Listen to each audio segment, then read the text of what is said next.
5, 4, 3, 2, 1, 0. All engine running. Liftoff. We have a liftoff.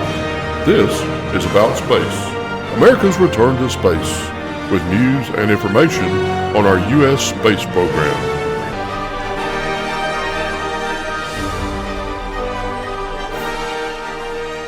From our About Space Today World Headquarters, I'm John Gomez. This week in space, Voyager 1 is returning science data once again.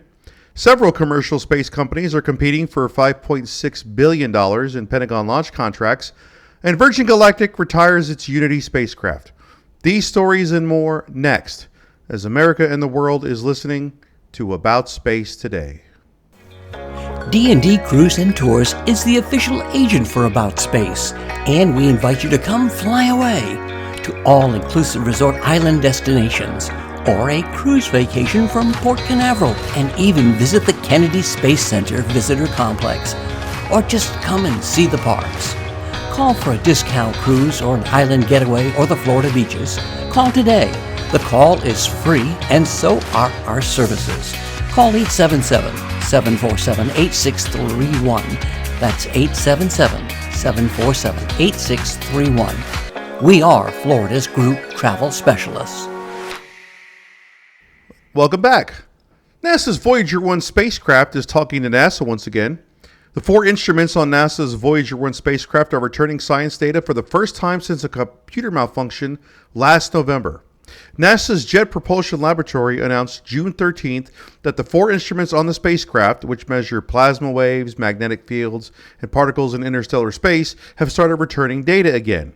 2 of the instruments started up immediately after commands were sent to the spacecraft on May 19th, while the other 2 required what JPL called some additional work to resume operations. A team of JPL engineers found the issue was a corrupted memory chip in one of the computers, so they rewrote the software to avoid using that specific chip.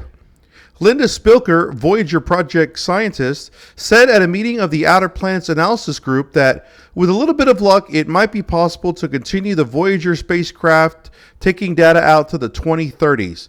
But right now, our focus is to make it out to 2027, the 50th anniversary of the launch of both Voyager spacecraft. Voyager 1 has been on mission for over 46 years and is over 15 billion miles from Earth in interstellar space, the space between solar systems. In other news this week, the big 3 of commercial space travel, Blue Origin, SpaceX, and ULA, were selected by the United States Space Force for the National Security Space Launch Phase 3 Launch Services Program. The companies won contracts worth upwards of $5.6 billion and will compete for orders over the period of the contract, which begins in 2025 and runs through 2029. The program allows the NSSL to order launch missions up to 2 years in advance. It's a big milestone for Blue Origin as it marks the first time that Jeff Bezos' space company has been selected to launch national security satellites. The overall goal of this phase of launch services program is to increase competition, drive down launch costs, and maintain assured access to space through redundant capabilities. Oh, and speaking of ULA, the company is targeting late 2024 for the first orbital flight of its New Glenn reusable space rocket. Finally this week, Virgin Galactic said bye to its VSS Unity suborbital spacecraft with one last mission on June 8th, carrying a Turkish researcher and 3 private astronauts. Turkish research astronaut Tuva Adasever completed several suborbital experiments, including sensors to monitor brain activity, radiation dosimeters, and insulin pens designed to operate in microgravity. This was Unity's 7th and final commercial flight for Virgin Galactic. The company plans to save money by retiring Unity and focusing on their next series of vehicles, the Delta class, which will look exactly the same as Unity, but will have a number of under-the-hood upgrades. Stay tuned to About Space Today for more updates on Virgin Galactic and their upcoming Delta-class spacecraft.